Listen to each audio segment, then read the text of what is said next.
Hello, goblins. It's Chris, Eldritch Pipes. It's an episode of This Week's Pipes. This Week's Pipes.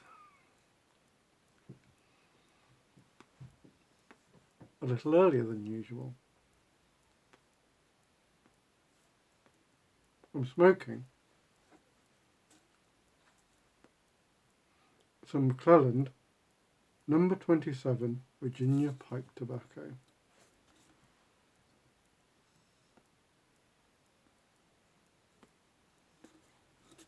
It's a tin I've had for quite a while. I bought it before they went out of business. In fact, the tin's been open since before they were out of business. So those tins do quite a good job of keeping the tobacco in good condition.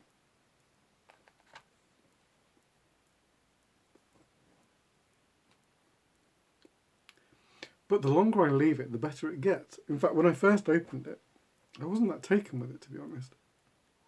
It didn't do a lot for me. But I think it's been in the jar at least 3 years, probably 4. And it keeps getting better. Either that, or my tastes are changing to become more in line with it, to appreciate it more. I don't know which of those two things it is. Maybe both.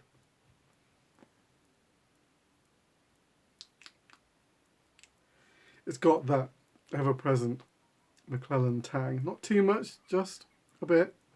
That's what I was looking for.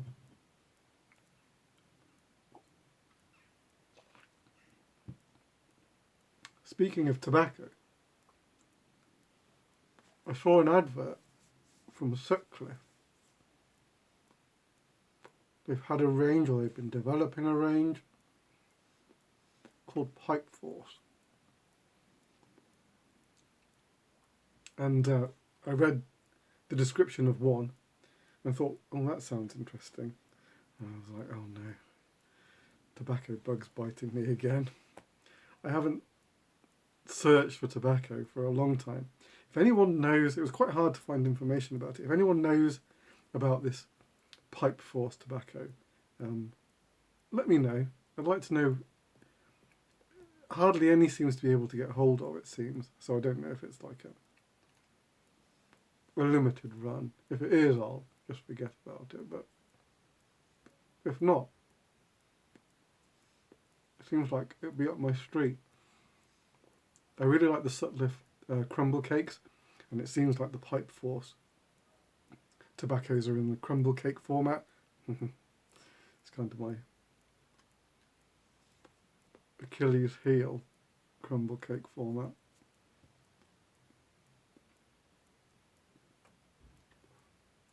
I don't know if the original crumble cake was Penzance, but it was certainly the first tobacco I ever smoked in the crumble cake format. And like Penzance blew my mind, so I think it's somewhat influenced my my thoughts on crumble cake tobaccos. I just think it's the thing. Anyway, Pipe Force.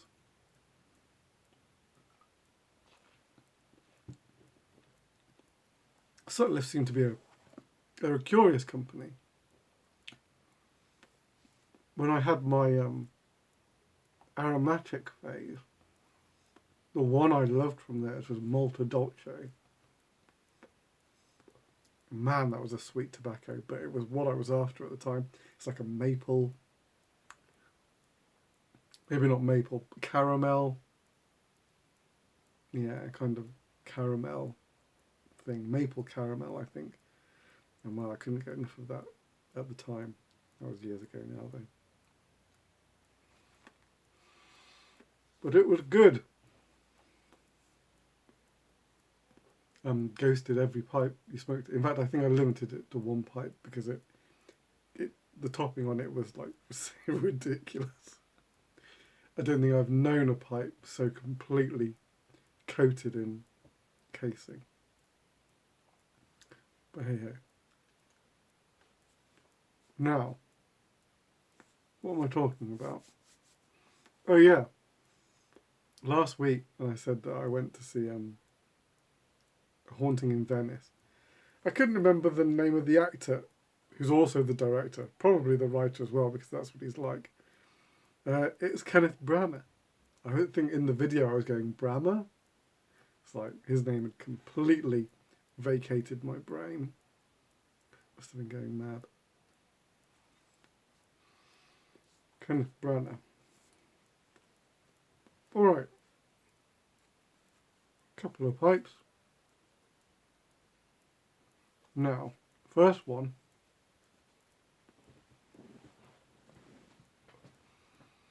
I wonder if you can guess what it is. Have you guessed?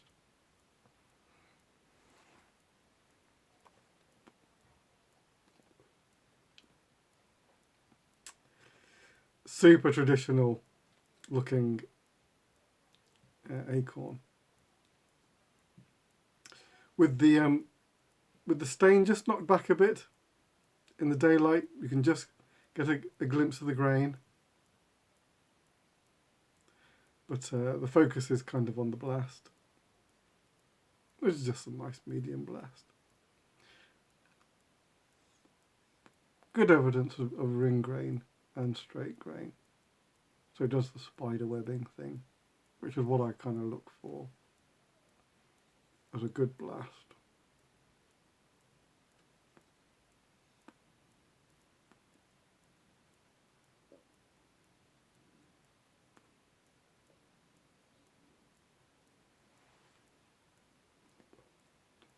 Just with a black resin stem. Yes, I make black resin.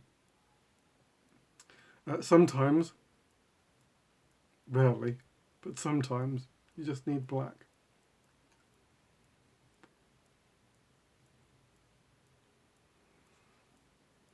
Oh yeah. Just a nice little elegant piece there.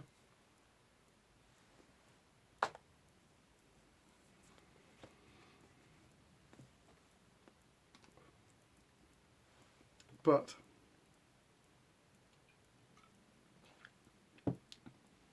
last week I said I was probably going to try something. And as it turns out, I did. I went for it.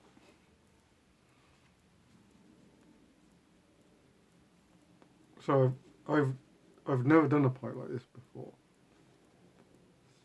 Well, okay, so the internals are like a strawberry, because that's the way that the vision came to me, was on a strawberry.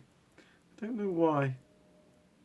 In theory, I suppose it could be on any pipe with enough meat. I'm kind of thinking of a Viking horn for the next one. But anyway, we'll see.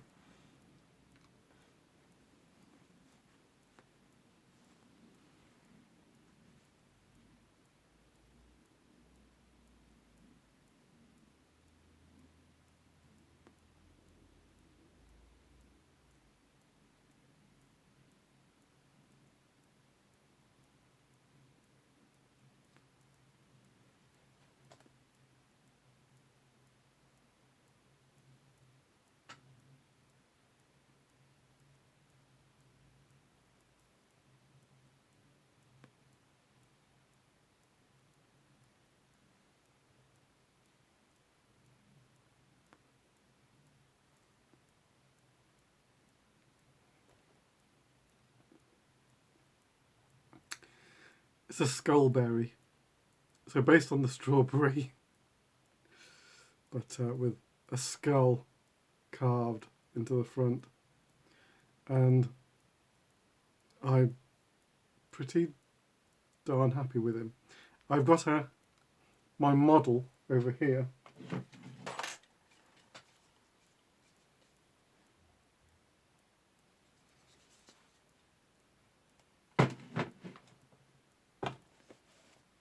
So my tweaks were, he's kind of, well, he's the skull of a vampire, and it turns out. with a gold tooth, with a gold fang. So that's a little gold leaf there. And what a dang challenge it was to do this. Because this kind of carving, I've done all kinds of carving in my 10 years of pipe making. But usually they've been like surface effects, so scales, metal, clay, lava, you know, sort of natural looking things. I've never like gone for a face or something like that. So I was like deep into unknown territory, but I took it slowly. I wanted to get all the details in, and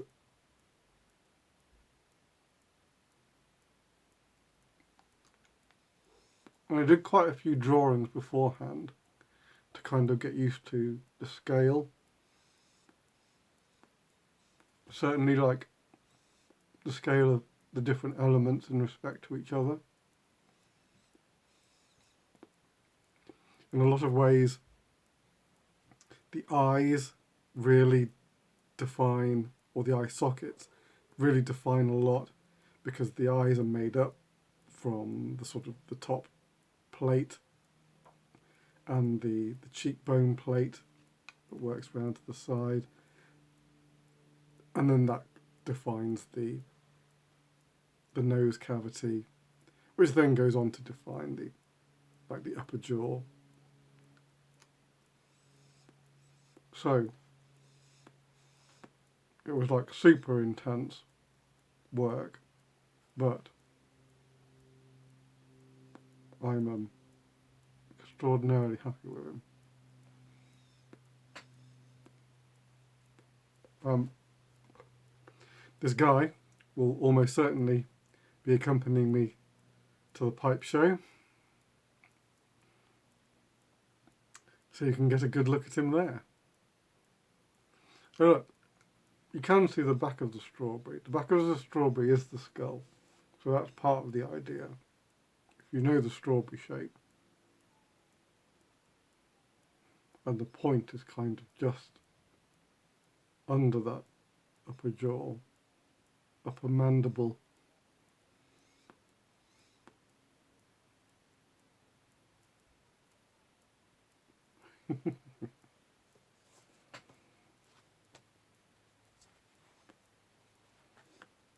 So he's probably part vampire, part pirate. Like the best of them. Alright. That's it from me. A nice little short one this week. I will be back next week, all things being well. So, till then, take it very easy, your loyal pipe maker.